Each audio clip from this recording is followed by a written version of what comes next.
All right, we are live. Maor, aka the Wolf, what is going on? What's up? What's up, Jason?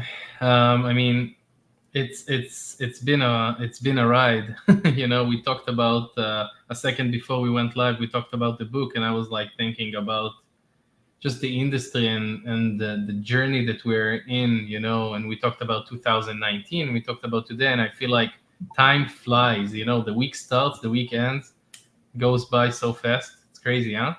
Yeah, I mean, when you hit me up about your release book, Unleash Your Inner Wolf, I was definitely interested in giving it a read. We originally met, I believe it was in Bucharest, Romania, at the no, sorry, it was actually a traffic summit in Istanbul. Traffic, yeah, in Yeah. Istanbul. See, you lose. Yeah, Istanbul, right? Wasn't it Istanbul? First time? No, definitely. I was there definitely, but I was like, I think we met prior, didn't we? I don't know. Maybe we didn't. I don't know. It's funny how when you're traveling the world talking about digital marketing, affiliate marketing at conferences, you just lose track of cities and lose track of time.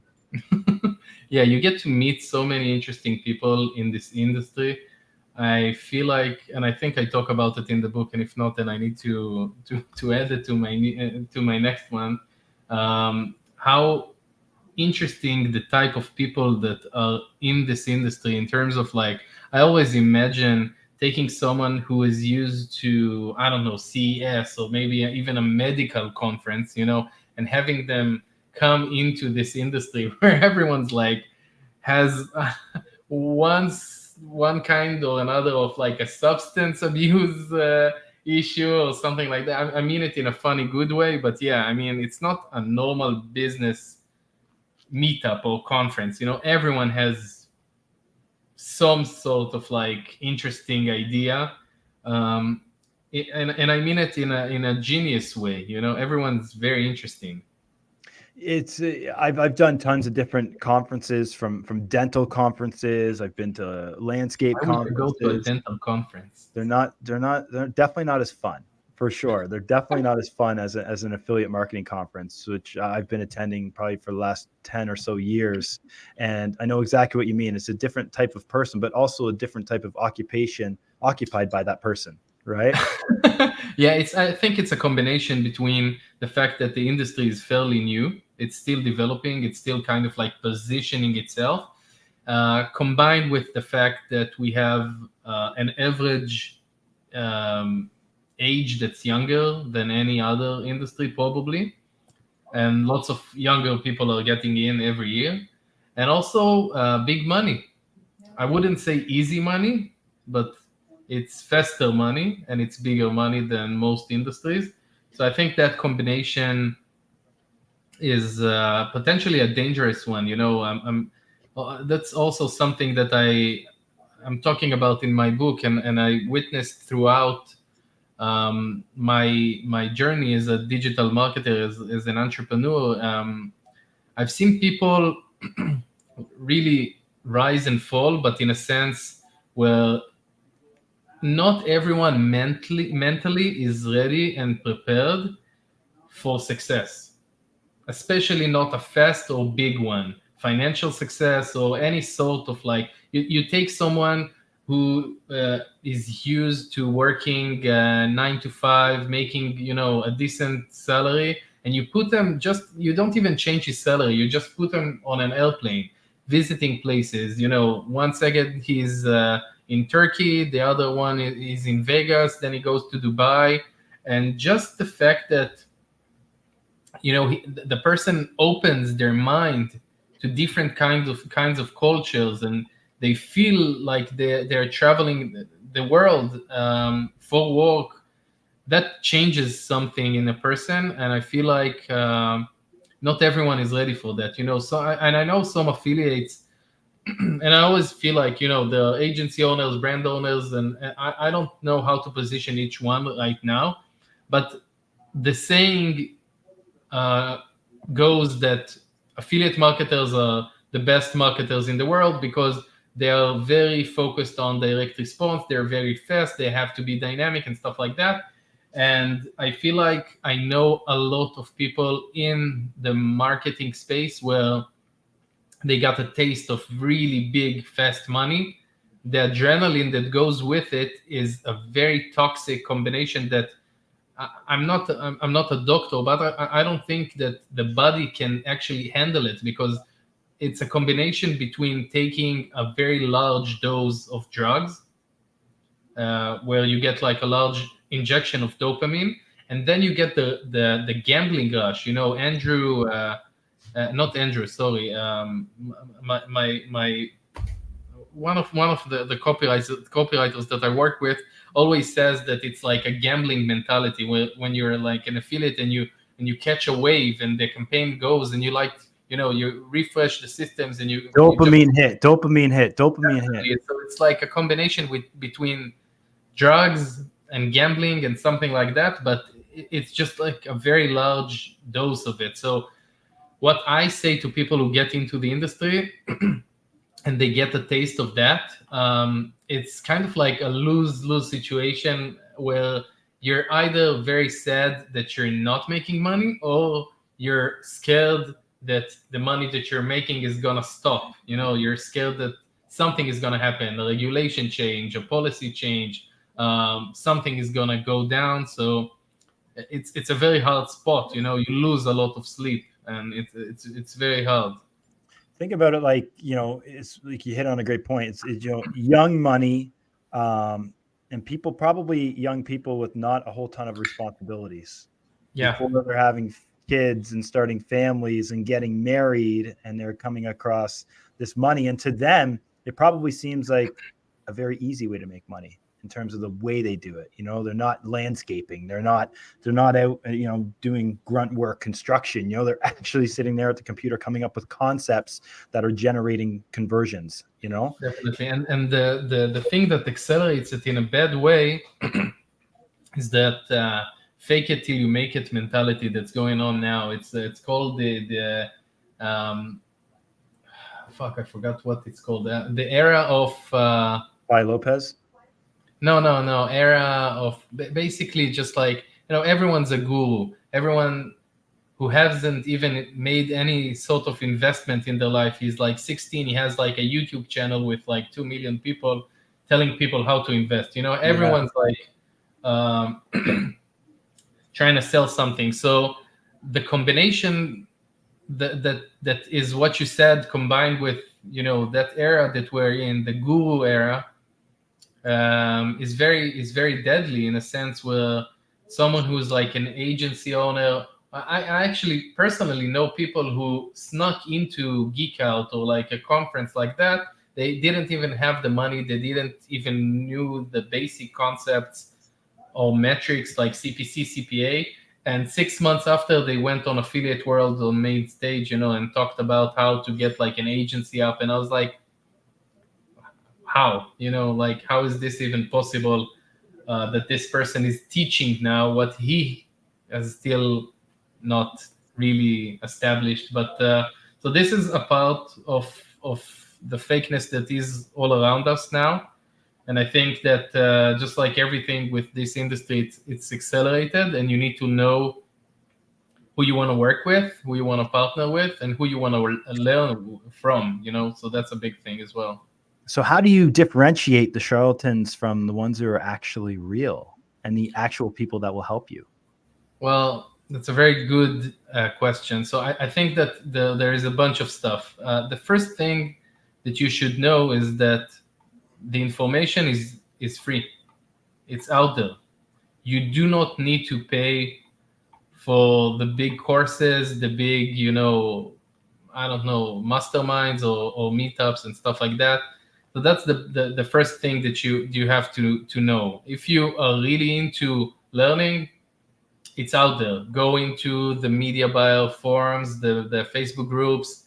If you're not going to do that, then don't invest any money, because you don't have the patience, you don't have the nerves really to get into anything like that. So that's the first part to it. The second part is balancing everything into kind of like normalizing what's out there. Meaning, some people would say that those who can teach, those who can do teach.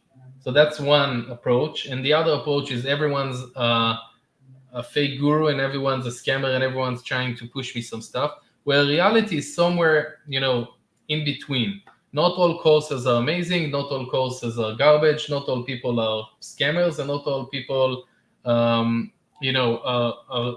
authentic and genuine and real. So um, the first thing that you need to understand is what makes a fake guru, which I think the biggest two red flags would be someone who usually over promises and under delivers. So you get to see responses, you get to see feedbacks.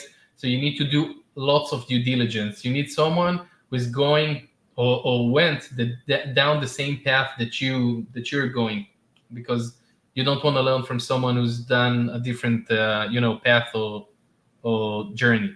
The second thing is that you want to see that this person actually backs up in terms of the product that he's actually selling, the course, mastermind or something, is not his main thing. That's not his main revenue channel. You want to make sure that this person is actually doing the agency game, and he is also enjoying, or it's an ego trip for him or whatever. So he's teaching as well.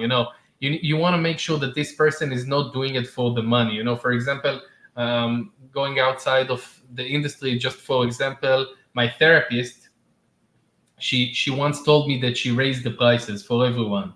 That's not in the book, but so she told me she raised the prices by, I don't know, like 20-25%. So I was like, I heard her, and she didn't ask me for more money, but the next time I paid her at the end of the month, I paid her 25% more. So the next time we met, she was like, you paid me a weird amount of money. What was that? And I was like, you told me. I listened in between the lines, and I figured that if I want to keep my spot here, I need to pay you 25% more. And she was like, no, we had a deal, we had an agreement. I'm not going to take more money from you. So you want to kind of like test the environment. You want to make sure that this person is keeping some sort of like an integrity line. Another story that I can share, for example, is a coacher I had, someone who was like coaching me mentally, and we went on like a weekly call, and I took a break from him like after a few months, and then he started messaging me. He wanted to be my friend, which I thought was extremely weird. It's kind of like the stories where you meet someone who married their therapist, or it's like it's those stories happen. But for me, that shows a big integrity issue, because if the person that consults you has an interest, for example, you'll take me into auditing your Google account, and I'm going to tell you, oh, you know what, I have this great guy that creates UGC content, and I'm going to refer you to him, and I have a great media buyer, and I refer you to him, then I'm not objective. I have an interest in telling you that your account is not good. So the whole auditing part falls apart. It's not authentic. So you want to test the authenticity and how genuine the guy that you're going to learn from, How important is it to establish a solid personal brand to complement what you're talking about here, especially when we're alluding to maybe referral business and things like that? Is it imperative for especially an agency owner or a business owner or entrepreneur to establish that personal brand? Yes, but I think that if you're just starting out in this industry, I would do certain things before. I think that building a personal brand guarantees or helps a lot with the continuation of the business. You want to make sure that you create a solid stream of leads coming in, whatever you're selling. If you're doing a B2B business, a B2C business, if you want, so that's going to help with that. The other part to it would be the fact that you get better deals. Usually you negotiate better. You start off as someone who people don't play around with. They already know who you are and stuff like that. So you get a higher position in the negotiation part to it. So I think that's extremely important. I think that working on certain things like the skill set that you have is a bigger part. So I mean, remember when you've been going to conferences for quite some time. So just remember that they used to say that having you need a bigger set of tools in order to succeed in the online marketing business, especially as an affiliate, but also as an entrepreneur. So I feel like we've actually reached a point where if you don't have that skill set, then you can't function as an entrepreneur, especially in the digital marketing world. They said that it's going to happen, and I feel like we have already passed that point. So if you actually try and get an affiliate offer nowadays, or even a big client for your agency, without having the networking skills or without having the deal making negotiation skill set, you're just not going to make it. So I feel like investing in that field is big as well. So I don't know what you need to start with. I think it's very specific and personal to that specific person. Some people just are better in building their brand, which is awesome. But I always like to compare it to improving or modifying a car. Lots of people would put a big, strong engine, lots of horsepower.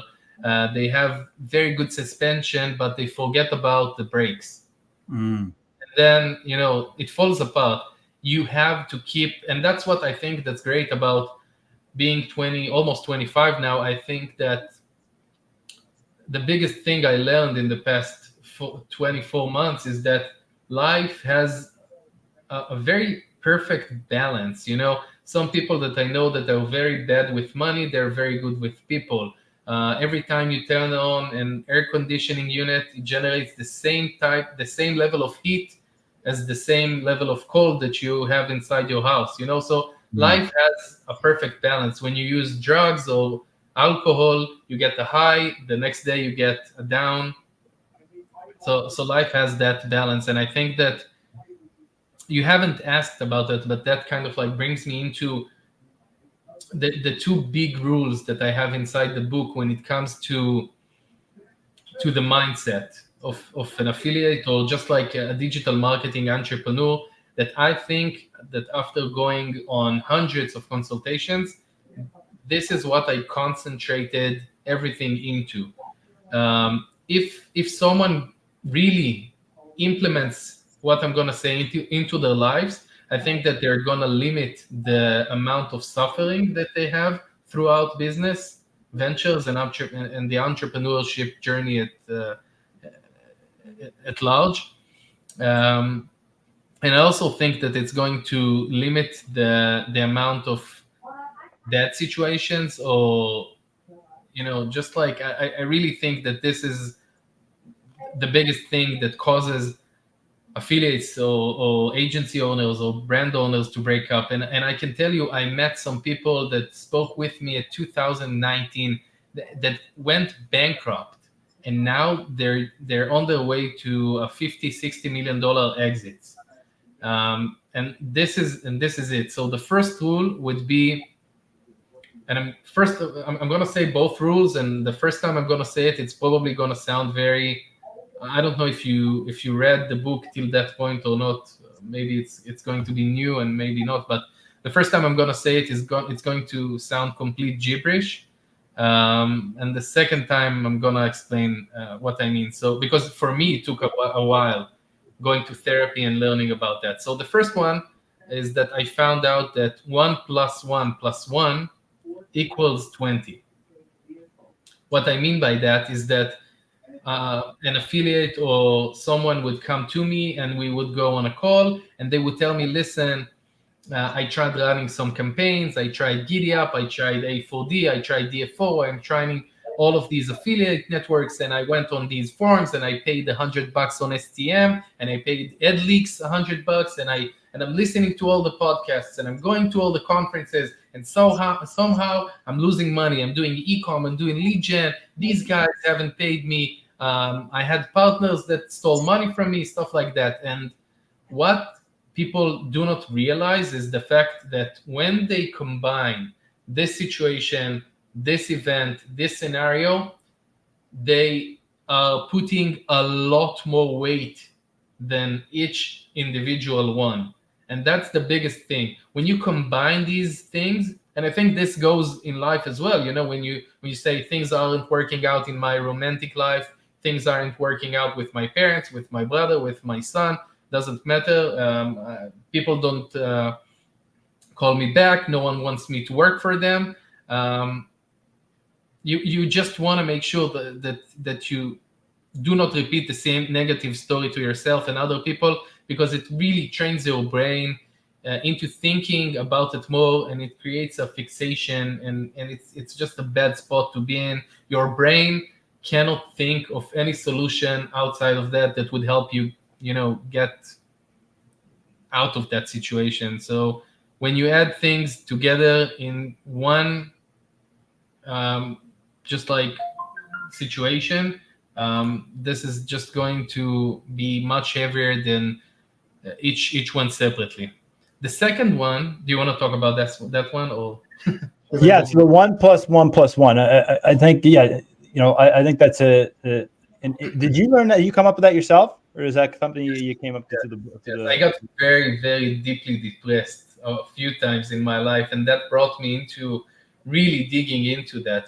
Really, I think that anyone who has been an affiliate in a large magnitude that has like a big business, and I gotta tell you, these things, just the last few months, my business 5x, and I'm not just saying that. My business was big, but it's doing 5x the amount of revenue that I used to do. And people do not understand. It's just like I said, the car analogy is so much in place. People do not understand how much mindset, and even I would say spiritual stuff, has to do. And I'm not a spiritual person by any sense. I'm not religious. I'm not really nothing. But this has so much weight, so much. You have no idea. The brain functions amazing. Wherein I think Tony Robbins calls it a happy state, a perfect state, something like that.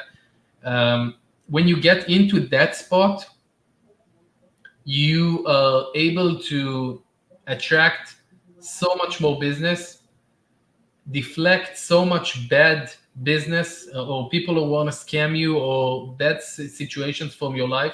You have no idea. So like the one part to it would be cleaning out the bad people in your life. Could be family, it could be partners, it could be friends, it could be just bad business people. And the other part to it is what I said. But yeah, go on. I cut you off. Yeah, no, it's all good. I was going to say that, I think one of the important aspects to that and mindset is partnering with the right people. We've been in certain situations with certain business partners where it hasn't worked out. Not to say they're bad people, they just weren't a really good fit. And that derives from the simple fact that, do their tendencies and behaviors and personality complement you, or are they too similar to you? Right? Because in my case there, my business partner is a tech nerd SEO guy. He's not a guy that wants to be going on stages and hosting conferences and speaking. That's me. And I'm totally fine with that because I hate doing the stuff he does. You know what I mean? So that works out for a really good partnership. Now, it took me a few bad partnerships to figure out the right one, but I think that's key because that just helps alleviate so much of the stress on your brain when you know somebody there. And also, people change. You're not the same person that you were 5 years ago, and you're not the same person that you're going to be 5 years ago, because people change, and that's completely okay. And people without money and a business without money, people act differently when the business has money and the person has money. And if you talk about big money, then you add greed to it, and people act differently when they're more greedy. So I think that what you talked about is the technical aspect where you complement your partner and your partner complements you. What I'm talking about is more of like a spiritual thing, where it's not even a spiritual thing, it's a psychological thing. But because what happens is usually it's kind of like wishful thinking, but not really. Like when you wake up in the morning angry, what usually happens is, for most people, is that they would match reality to their inner feeling. They would attract the same feeling. So if you're angry, you're gonna fight with someone just to match what and prove to yourself that your inner feelings are true. So what I'm saying, that usually if you're in a bad spot, you're gonna attract bad people, not good partners to begin with, you know. So it's being with the right people, with the right mindset and stuff like that. And you see that with people. Like, I met a bunch of people, for example, in at Geek Out. One point in their life they were one type of person, and after a breakup and a divorce and stuff like that, you see how a person handles their campaigns. I see that it's completely different, completely different. And I want to move on to the, if it's okay, Yeah. to the second Yeah, go to rule. the second one. I think that's the bigger one. That it took me so much time to implement, but this was a game changer is an understatement. So I came up with the mental response to really connect everything that I learned when I went down that rabbit hole and when I got depressed. So I understood something that really made sense and connected everything. It was that when I rationalize a situation, I legitimize the situation, and then I get fixated on a situation, and I lose the motivation that I have or should have to move or fix that situation. Okay, so I know that at first it might sound very weird, but I wanna explain. So I talked about rationalizing something, legitimizing something, getting fixated, and losing motivation. So what happens is that I understood that our brain has basically two functions. It can add information and it can duplicate information. It cannot delete information unless you're very sick. Um, so the memory is unlimited, of course, so you cannot remove, you can only duplicate or add information. So when you tell your brain a story, just like that person says to me, this offer didn't work, affiliate network, this person stole money from me, blah, blah, blah, blah, blah, blah. And even the story, which is a good story, that you're telling yourself, what you just told me, that you compliment your partner does the geeky stuff, the techie stuff, and you like to be on stages, you're much more of like an outgoing guy that likes to talk to people. That's a story that you probably told to a bunch of people. I'm just one person. And what happens that what you did is going to the brain gym. You just trained your brain into believing in that story. And the brain doesn't really ask if you're lying or not, you know, and it could be what you told me could be the biggest lie ever, but it doesn't really matter, because if you repeat it over and over, it's gonna act as if the story is real. And then what happens is that you create a barrier between the story, your interpretations in your head, and life. And sometimes it acts as a protective shield, usually it does, and sometimes it doesn't. But and this is, by the way, the same mechanism as if, like, when you want to buy a new car and you're saying, I want to buy, I don't know, a new brand new Mercedes, a black one, and you start seeing it more and more down the street. It's the same mechanism, because the brain is so focused on that specific story that it finds more of it. So law of attraction. Definitely. So when you're sad, when you're depressed, when something happens, good or bad, but this example is when something bad happens. What happens is four things. You start telling yourself and the outside world the story. Even if it's not true. Sometimes you add a bunch of stuff. Sometimes you kind of like spice it up, and it doesn't matter, because once you say that, you start justifying whatever's wrong with you or the world or anything, and then basically you rationalize the situation. So that's the first part. The second part is when you do that, and when you start telling that to people, you essentially breathe life into the situation and approve it. So it doesn't matter if half of it is a lie. If it's all a lie, then you basically legitimize it. Even if it's your pure interpretation of reality, it becomes real. You legitimize it. And as soon as that situation is legitimized, you create a fixation on it. You start telling it to your mother, to your brother, to people down the street, I don't know what, and you basically get fixated on that. So you go to the brain gym and you start telling your brain again and again the same story. Um, and what happens is when you get into that comfort zone, because you become very good at debating that story, because people would give you certain rejections, they would ask you questions about that, and you would know at a certain point what to answer to them. So that interpretation of life or lies became completely authentic and real. And basically you're more focused on basically answering people or protecting that story than pushing yourself out of it. Okay, so then you get into the comfort zone and you lose the motivation to get out of it. And that's what happens in life, but that is what happens with lots of affiliates. They would go on a consultation, they would pay money.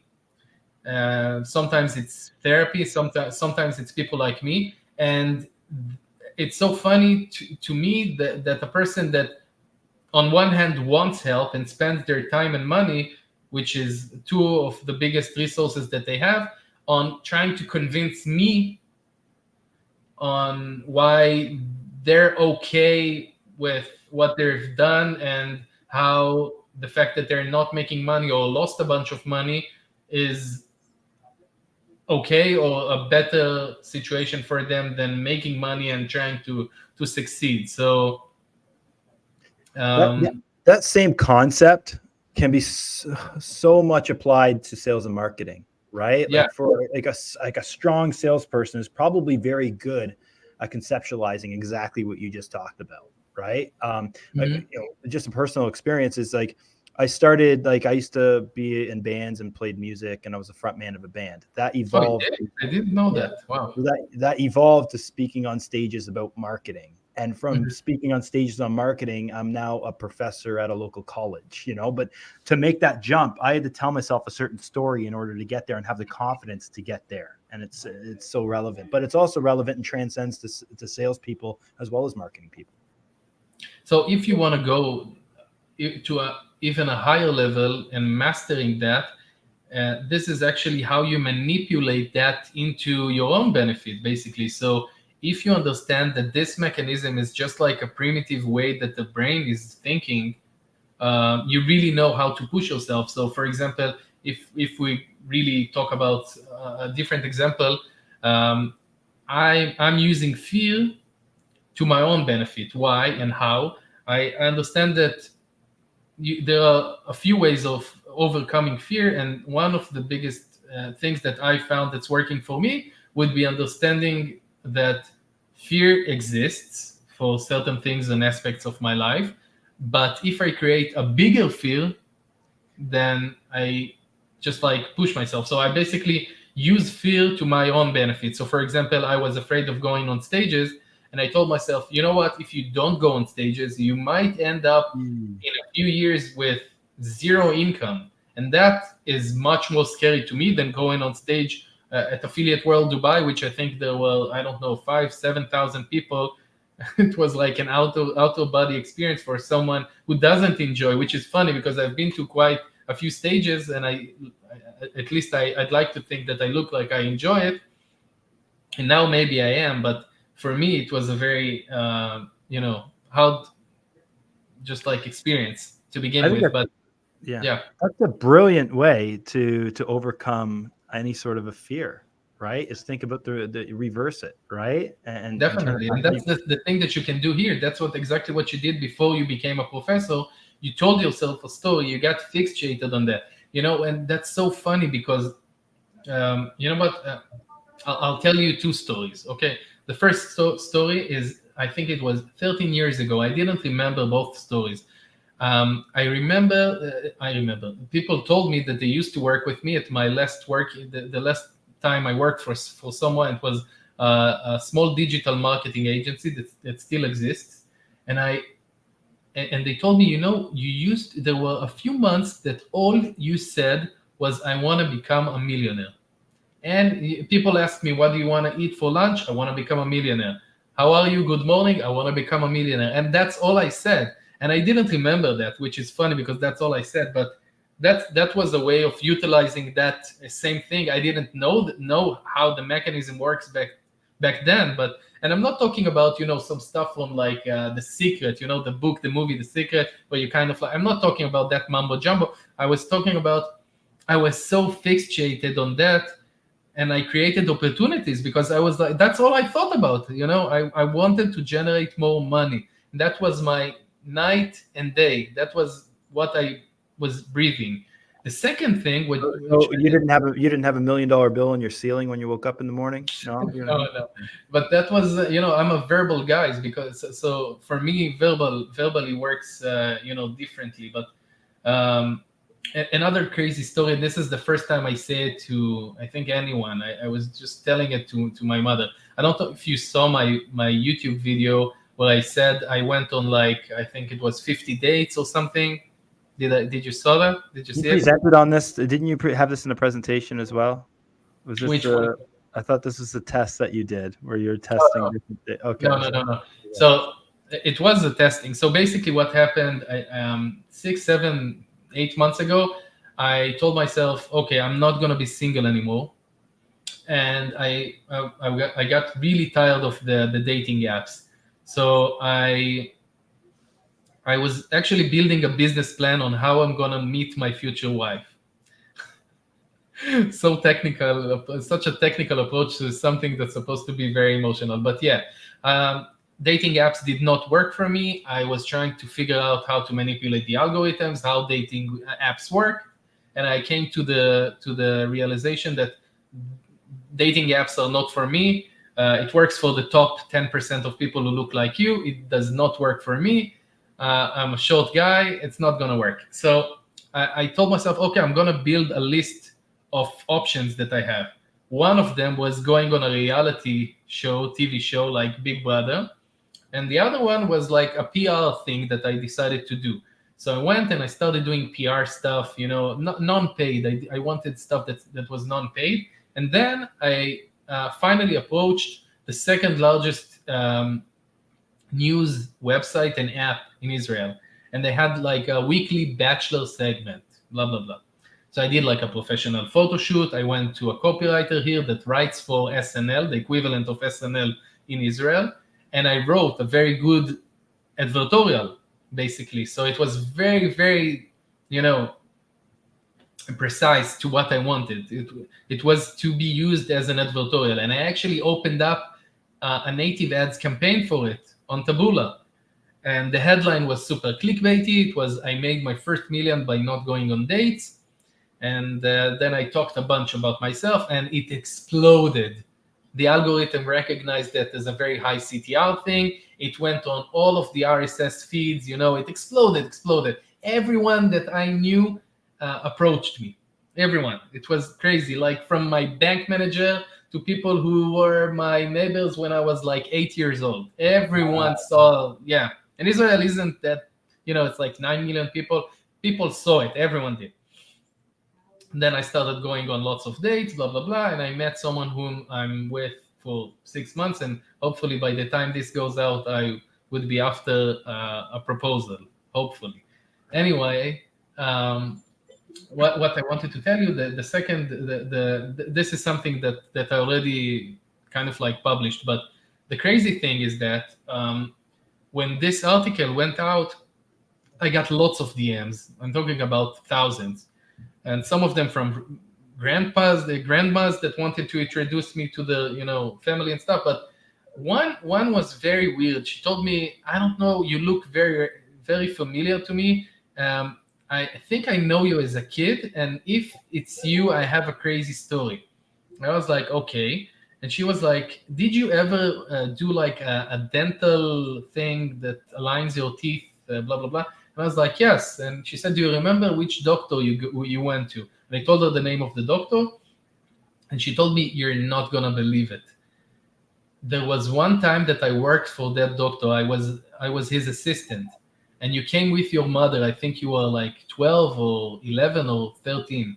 And the doctor went outside the room, and you asked me how much time how long have I been working at that place, and I told you, and you asked me why. And we went on a very short conversation for like 2 or 3 minutes, where you told me that you think that I should become an entrepreneur and that I should do my own thing. And she told me that thing. She went back to her house that day. I was like 12. It's crazy. I have no recollection of that. She went back to her house. She cried that day, and she opened up the business that she has today. She made lots of money, and it's crazy. It was like, and that really reassured my, I don't want to say purpose in life. Maybe it's my purpose. That's my purpose in life, and that's why the book is being sold for like $5, and that's why I have the YouTube thing. For me, it all makes sense when someone approaches me at a conference and they say, "Dude, you changed my business, or you helped me get from this point to this point, or you're my mentor," and stuff like that. That really is a very high level of self-achievement, and even a spiritual, level. It's an example of where you can pinpoint where you actually made an impact and how that made you feel, right? Yeah. And how powerful of an impact you can actually have on people, and how that can be scalable when you're on stages talking about stuff like that, right? Mm-hmm. Yeah, that's awesome. And I mean, and I know we're gonna be wrapping up here soon, Maor. I know you're busy. You got places to go, I'm sure. But in terms of the book, there's so many things I want to talk to you about today, which we weren't able to unpack. Specifically around the amount of noise that's out there right now, just on social media and in the news, and maybe you can give one takeaway from a lot of the concepts you talked about in the book. But how can somebody really separate themselves from all the noise out there? I think it's about, and it connects to what we just talked about. I talked about the purpose in life, or the thing that that is my goal. I think that the biggest thing that people need to understand is that most people out there are driving without really setting a GPS waypoint or an end goal. Once you have an end goal and you develop a internal system where you ask yourself a question with everyone that you talk to, whether it's a conference, whether it's on WhatsApp, on Facebook, is this potential partnership, is this affiliate offer, is this thing that I'm going to learn, a course that I'm going to take, moves me towards that goal, or is this potentially something that throws me out of the path that I'm trying to go into or through? This is the biggest thing that, again, and this is like a gym that you need to practice on, because once you develop that internal self-check system that helps you, autopilot your way, kind of like a mirror system, that reflects whatever you're doing, and you keep asking yourself, this is right for me, or this gets me further away from where I want to go. I think that helps clear a bunch of noise that's out there. And the second thing would be understanding what's your unfair advantage. Whether your family is into a certain industry, maybe you're a very good salesperson, maybe you're very good with networking, maybe you're someone who needs to stay back home and code, while you need to get a partner like you that is more into meeting people and is better at networking than you. So this is a part of clearing the noise that's out there. Yeah. And in addition to that, when you meet somebody, don't ask them, how are you? Or what do you do? Or what do you do? Or saying, what is it? I love this. I love this part of the chapter there where you really break it down. Don't write, how are you? How's it going? Or I'd love to chat with you over a beer or coffee. Don't say that. When I get these messages, I get crazy. Well, it's noise. It just contributes to the noise, the amount of noise. It contributes to the noise, and everyone wants to see it. It puts you in such a fucking spot. Like, it's like, dude, if you and me had to answer every person that sends us a message and wants to to have like a cocktail, a beer, or something with us. We'll be drunk as fuck, and we would have to go on 5 different surgeries to replace 6 different parts of our bodies in a year.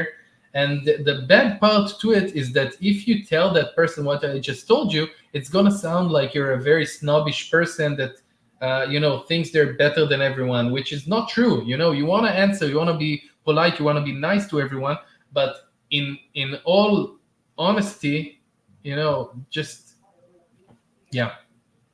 And the solution is not saying how are you, but it is what is it? What is the solution to that? Short intro, offer value, define goal, specific call to action. Yeah, I think that, and I offer a template in the book, just like an example. You need to make it your own, but yeah, if you want something, then you can be polite. You can ask someone how are they, but if that person is someone, first of all, I think that even someone who has lots of time would like other people to be respectful of their time. Everyone has like a self-importance thing, so that's a big thing. But you wanna make sure that person is intrigued by your message. So yeah, definitely see how you can. Yeah, it's kind of like how asking for a paycheck, salary raise evolved. People say don't go to your boss and ask for more money. Go and say, oh, I want to do more in the company. That sounds a whole lot different. Maor, what's the best way for our audience to get in touch with you if they have any questions? Well, I'm on basically all of the social media sites, but so it's Maor BN, MAORBN. Also my Wolf Tube, which is my YouTube channel. It updates every once in a while when I have the time and just like, yeah, power to go on, like, yeah. And don't forget to pick up Unleash Your Inner Wolf. Yeah. Amazon. You want people to go to Amazon to get that? Yeah, it's on Amazon. Unleash Your Inner Wolf. Check it out. Good read. Thank you so much, Maor. Thank you.